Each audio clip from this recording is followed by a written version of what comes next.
Dalton Kincaid is a Buffalo Bill.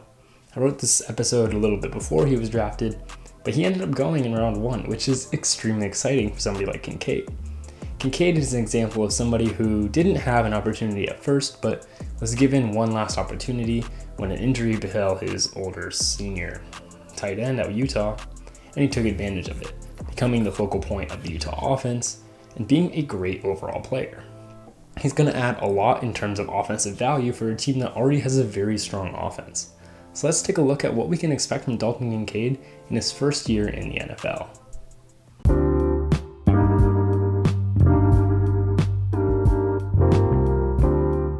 What's up, guys? I'm Tyler Coker, and I'm your host for today's episode of Today with Tyler. I hope you enjoy. While Kincaid doesn't have any elite physical traits, he's deceptively athletic and secretly a yard after catch threat. He uses his size like an X receiver, running tough while he has the ball and beating up on defensive backs. He's also rather slippery in open space, making men miss without elite athleticism. And even though his straight line speed isn't amazing, he can still push deep and rip through the seam, which is dangerous for a tight end. Combined with his success with the ball in his hands is his success with his hands as well. He has great body control and can use his hands to grab throws that seem unreachable, offering the reliable tight end offenses love. He has a good catch radius and makes great tough catches, using his size to his advantage in the passing game. He makes plenty of contested catches at a high level, promising offensive production for the Buffalo Bills. He also uses his hands to get open, exemplifying good technique against press coverage when lined up as a receiver. Now, let's look at Kincaid's blocking. We can't start anywhere without looking at his size.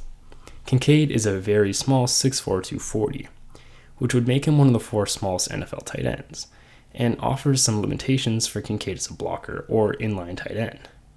In spite of that, he's a very willing run blocker, at least offering him a role as a big slot.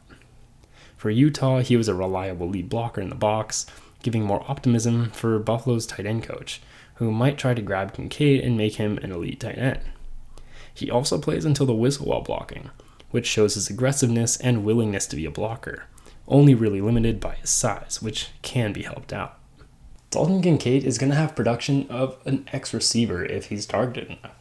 He has the ability to really just make plays with the ball in his hand, and while he's not necessarily a generational athlete, he has everything it takes to be an extremely effective tight end in the NFL. Even though the fad of a move tight end is a little bit over in the NFL in terms of roster building, you still see tight ends similar to Dalton Kincaid succeed in the NFL, with people like Chigo Okonkwo, who I made a breakdown on earlier in last season, who is having a great career already as just a rookie.